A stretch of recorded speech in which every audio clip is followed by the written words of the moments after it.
18 দিনের ব্যবধানে আবারও বাড়ানো হয়েছে এলপি গ্যাসের দাম। বাংলাদেশ এনার্জি রেগুলেটরি কমিশনের নতুন ঘোষণায় 12 কেজির সিলিন্ডারের দাম 212 টাকা বেড়ে 1940 টাকা নির্ধারণ করা হয়েছে। চলতি মাসে 2 দফায় মোট 599 টাকায় দাম বাড়ায় সাধারণ মানুষের জীবনযাত্রার ব্যয়ে নতুন চাপ সৃষ্টি হয়েছে। বিস্তারিত দেখুন প্রতিবেদনে। জ্বালানি তেলের পর 18 দিনের ব্যবধানে আবারও বেড়েছে এলপি গ্যাসের দাম। 12 কেজির সিলিন্ডারের দাম 212 টাকা বাড়িয়ে 1940 টাকা নির্ধারণ করেছে বাংলাদেশ এনার্জি রেগুলেটরি কমিশন।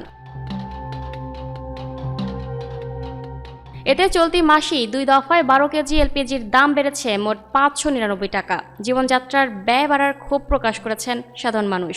রাজধানীর বড় একটি অংশের বাসিন্দা রান্নার কাজে এলপি গ্যাসের ওপর নির্ভরশীল। এরই মধ্যে 18 দিনের ব্যবধানে আবারও দাম বাড়ানো হয়েছে। রোববার এক বিজ্ঞপ্তিতে নতুন এই দাম ঘোষণা করে বিইআরসি।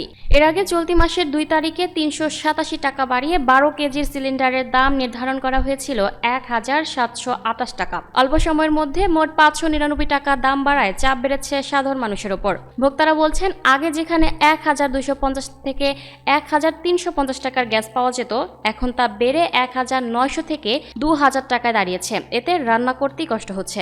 এলপি গ্যাসের দাম বাড়ায় বিপাকে পড়েছেন হোটেল রেস্টুরেন্ট ব্যবসায়ীরাও। একজন ব্যবসায়ী বলেন, রুটি পরোটা আগের মতোই 10 টাকায় বিক্রি করছি। দাম বাড়াতে গেলে ক্রেতা আরও কমে যাবে, এতে আমাদের ভোগান্তি বাড়বে। গ্যাস বিক্রেতারাও বলছেন, নতুন দামের প্রভাব বেচাকেনায় পড়বে। একজন বিক্রেতা জানান, আমাদের অবস্থা খুব খারাপ, দোকান ভাড়াও ঠিকমতো দেয়া হচ্ছে না। নতুন করে দাম বাড়ায় গ্যাস বিক্রি কমে যাবে, কারণ মানুষ বেশি দামে কিনতে পারবে না। এতে ব্যবসা টিকিয়ে রাখা কঠিন হয়ে পড়বে।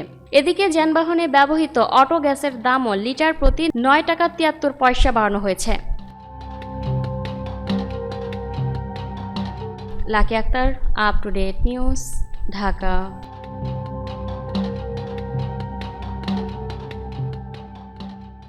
দর্শক, এই ছিল আপ টু ডেট নিউজের সর্বশেষ আপডেট। পরবর্তী আপডেট সবার আগে পেতে আপ টু ডেট নিউজের ফেসবুক পেজ এবং ইউটিউব চ্যানেলের সাথেই থাকুন।